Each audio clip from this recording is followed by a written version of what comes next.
Selamat pagi semua, bagaimana kabar kalian hari ini? Semoga selalu dalam keadaan sehat ya. Pagi ini saya Laras dan rekan saya Hardi akan membahas topik yang sangat menarik. Ya, benar banget, Ras. Pada episode kali ini, Ngopsu akan mengupas tuntas mengenai isu-isu kontemporer yang berkaitan dengan isu pencucian uang, korupsi, dan penggunaan dana bantuan sosial COVID-19 yang dapat dilakukan sebagai pemeriksa di Badan Pemeriksa Keuangan Republik Indonesia dan juga kaitannya dengan implementasi nilai-nilai bela negara.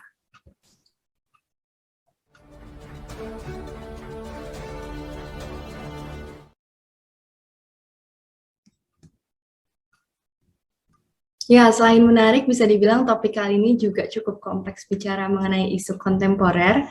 Pencucian uang menjadi salah satu isu yang selalu hangat dibicarakan. Seperti yang kita ketahui, pada tahun 2015, BPK dan PPATK melakukan pembaharuan dari kesepakatan bersama sebelumnya. Pembaharuan tersebut dilakukan untuk menyesuaikan dengan perkembangan peraturan perundang-undangan yang ada dan upaya untuk saling bersinergi dalam menjalankan tugas, fungsi, serta wewenang dari kedua belah pihak. Nah, dari kesepakatan bersama ini, melalui bantuan PPATK, kini BPK mempunyai kemampuan untuk mengetahui aliran dana terkait dengan transaksi keuangan yang mencurigakan dari hasil pemeriksaan atas pengelolaan dan tanggung jawab keuangan negara. Begitu juga dengan PPATK, dengan bantuan BPK, kini PPATK memiliki kemampuan untuk menindaklanjuti informasi mengenai transaksi keuangan mencurigakan yang melibatkan pihak-pihak pengelolaan keuangan negara untuk ditindaklanjuti informasinya dengan pemeriksaan. Nah, belum lama ini juga, tepatnya pada tanggal 5 April 2022, terdapat satu isu yang sedang gencar dibicarakan. KPK dengan melibatkan PPATK tengah menelusuri kasus tindak pidana pencucian uang yang dilakukan oleh wali kota nonaktif Bekasi. Diduga wali kota nonaktif tersebut mengumpulkan sejumlah uang dari para ASN yang diperuntukkan bagi investasi pribadinya. Nah, tindak-tindak pencucian uang ini nantinya akan berdampak ke banyak hal. Salah satunya adalah sektor swasta, dikarenakan para pencuci uang sering menggunakan front companies untuk mencampur uang haram dengan uang sah yang dimaksud untuk menyembunyikan uang hasil kegiatan kejahatannya. Dengan demikian, perusahaan-perusahaan yang bekerja secara ilegal tersebut akan memiliki competitive advantage terhadap perusahaan-perusahaan yang bekerja secara sah, yang nantinya dapat menyebabkan perusahaan-perusahaan yang sah tersebut atau legal gulung tikar karena tidak dapat bersaing dengan perusahaan-perusahaan yang bekerja secara ilegal tersebut. Nah, gimana Mas Ardi, tahu kan tentang kasus ini? Oh, kasus itu ya. Ya, saya kemarin sempat baca juga sih artikelnya, Ras. Tapi nih, Ras, ada juga nih isu yang dari tahun ke tahun selalu muncul, apalagi kalau bukan korupsi. Salah satu kasus yang hingga kini masih hangat dibicarakan, yaitu adanya penyelewengan atau penyimpangan anggaran perjalanan dinas para ASN. Nah, jadi pada akhir tahun 2021 kemarin nih, Ras, BPK itu melakukan pemeriksaan terhadap anggaran tahun 2020 pada kementerian dan juga lembaga negara. Nah, dari situ BPK menemukan adanya masalah ketidakpatuhan terhadap ketentuan perundang-undangan atas laporan keuangan kementerian lembaga atau LKKL dan laporan keuangan Bendara Umum Negara atau LKBUN tahun 2020. Nah, dari situ ditemukan adanya biaya perjalanan dinas ganda pada 29 entitas dan belanja perjalanan dinas fiktif pada 5 entitas. Hal ini nantinya akan berdampak buruk terhadap pembangunan dan kesejahteraan masyarakat. Belum lagi yang melakukannya itu adalah para ASN yang notabene merupakan pelayan publik yang seharusnya bekerja secara profesional dan menghindari perilaku yang merugikan bagi masyarakat. Takutnya hal ini akan berdampak pada tingkat kepercayaan masyarakat itu sendiri terhadap kualitas ASN. Untuk kasus ini, maka BPK meminta agar pada setiap kementerian dan lembaga itu melakukan verifikasi kembali atas bukti pertanggungjawabannya secara lebih cermat. Apalagi di tengah kondisi pandemi COVID-19 saat ini, anggaran yang dikeluarkan itu harus lebih dikelola secara efektif dan juga efisien. Nah, bicara mengenai COVID-19 nih Mas Ardi, saya juga menemukan isu yang tidak kalah ramai dibicarakan, yaitu mengenai efektivitas penyaluran bantuan sosial pemerintah untuk mengatasi dampak COVID-19 di Indonesia. Di masa pandemi ini, program jaring pengaman sosial atau disingkat JPS yang berupa bantuan sosial sembako, bantuan sosial tunai, program keluarga harapan, dan bantuan lainnya menjadi salah satu wujud intervensi pemerintah dalam upaya menanggulangi pengaruh COVID-19 terhadap masyarakat yang berpotensi terkena imbas sosial maupun ekonomi dari COVID-19. Contohnya seperti penyaluran PKH atau program keluarga harapan. Selama pandemik ini jumlah keluarga penerima bantuan mengalami kenaikan sebanyak 25%. Dari yang awalnya 9,2 juta keluarga penerima manfaat bertambah menjadi 10 juta. Nah, pemerintah mendistribusikan Rp250.000 per bulan untuk ibu hamil, serta Rp166.000 per bulan untuk siswa-siswi sekolah menengah atas. Nah, bantuan sosial PKH ini nantinya akan diberikan secara maksimal kepada 4 jiwa dalam satu keluarga. Nah, dalam penyaluran bantuan sosial PKH di masa pandemi, ditemukan beberapa hambatan. Salah satunya masyarakat menilai bantuan sosial itu belum tepat sasaran. Berdasarkan hasil survei SMRC, terdapat 49% responden yang menilai bansos tidak tersalurkan secara efektif, dengan alasan mereka melihat ada warga lain yang berhak, tapi belum menerima bantuan tersebut, dan ada juga pihak-pihak yang tidak berhak, namun mendapatkan bansos itu. Nah, sebelumnya DPR telah meminta BPK untuk mengawasi pengelolaan dana penanganan COVID-19. Selama pandemi ini, BPK telah melaporkan hasil pengawasan pelaksanaan program penanganan pandemi COVID-19 dan pemulihan ekonomi nasional atau yang biasa disingkat PCPEN melalui pemeriksaan atas laporan keuangan baik tingkat pemerintah pusat maupun pemerintah daerah. BPK sendiri menemukan indikasi permasalahan PCPEN yang mempengaruhi kewajaran penyajian laporan keuangan pada Kementerian Sosial. Seperti contohnya beban bantuan sosial yang tidak didukung dengan bukti kewajaran harga dari penyedia dan tidak didukung dengan penjelasan serta bukti yang memadai atas penyaluran bansos PKH. Wah, isu-isu tersebut menarik juga ya. Tapi pada kesempatan ini sepertinya kita akan membahas lebih lanjut mengenai isu ketiga yang disampaikan tadi, yaitu mengenai efektivitas penyaluran bantuan sosial pemerintah untuk mengatasi dampak COVID-19 di negara kita, yaitu Indonesia.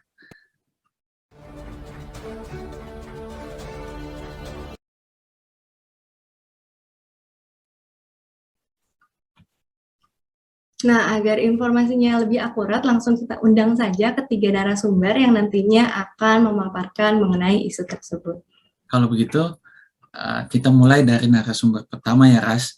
Sudah hadir bersama kita yaitu Mas Lindung yang akan membagikan informasi mengenai faktor apa saja sih yang menyebabkan isu tersebut dapat terjadi.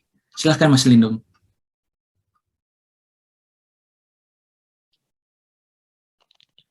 Terima kasih Mas Hardi. Jadi sebenarnya ada banyak faktor yang menjadi penyebab bansos tidak dapat disalurkan secara efektif.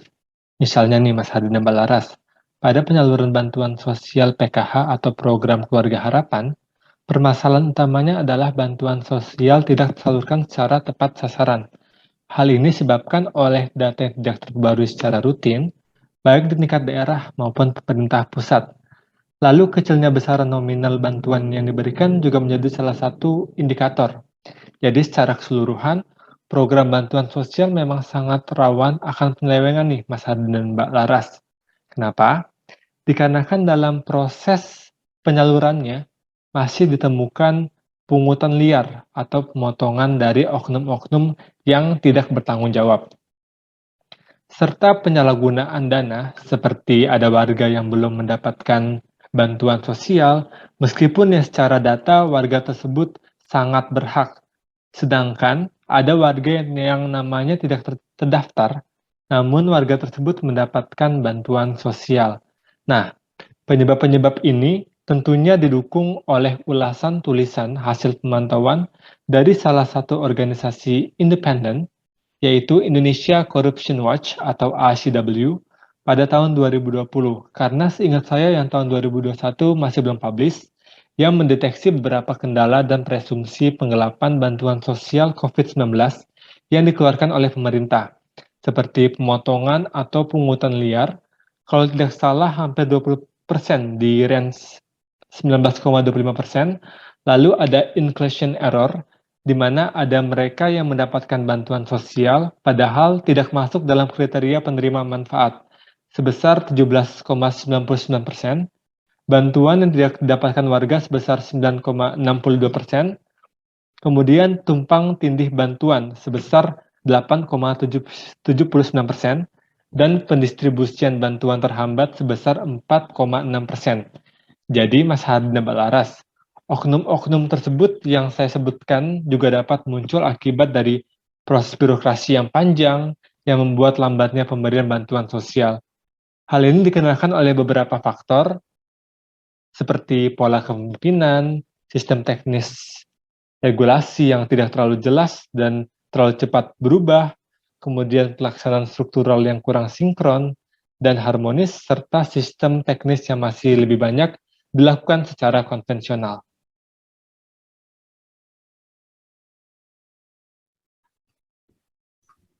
Nah, baik. Terima kasih Mas Lindung untuk pemaparannya. Jadi dapat kita simpulkan bahwa akar masalah dari isu ini diakibatkan oleh data penerima bansos yang digunakan tidak terperbaharui dengan baik, serta tidak didukung dengan proses rekonsiliasi antara data nama, alamat, dan data rekening koran penerima.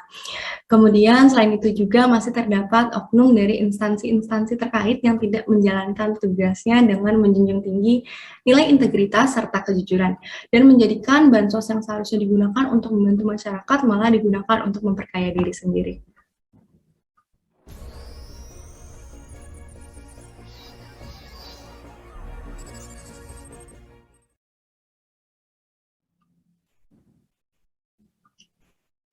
Oke, selanjutnya kita persilahkan Mas Aris ya, Ras, untuk mengupas kira-kira apa aja sih yang akan terjadi jika isu ini tidak dapat diantisipasi secara sesegera mungkin.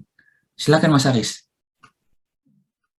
Oke, baik untuk dampak penyelewengan dana serta tidak efektifnya bantuan sosial atau bansos COVID-19 akan memberikan efek yang berkepanjangan terhadap kepercayaan masyarakat.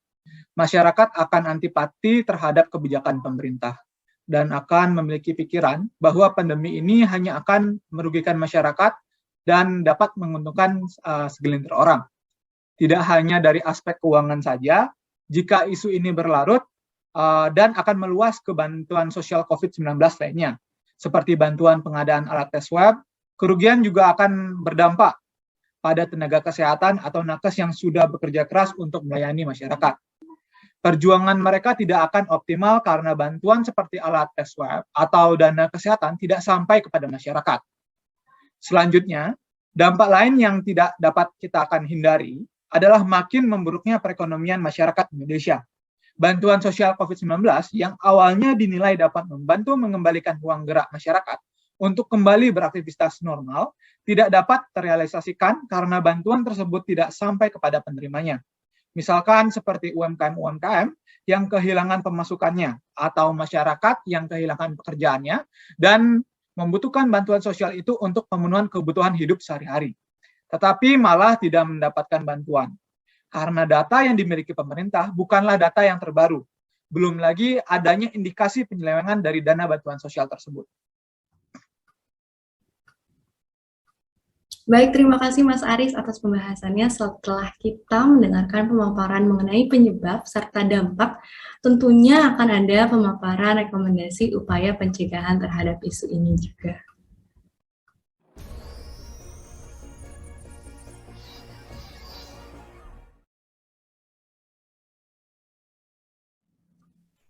Nah, untuk narasumber terakhir, di sini telah hadir Mas Ian yang akan memaparkan mengenai penyebab dan dampak isu tersebut, serta beberapa rekomendasi upaya pencegahan terhadap isu tersebut juga.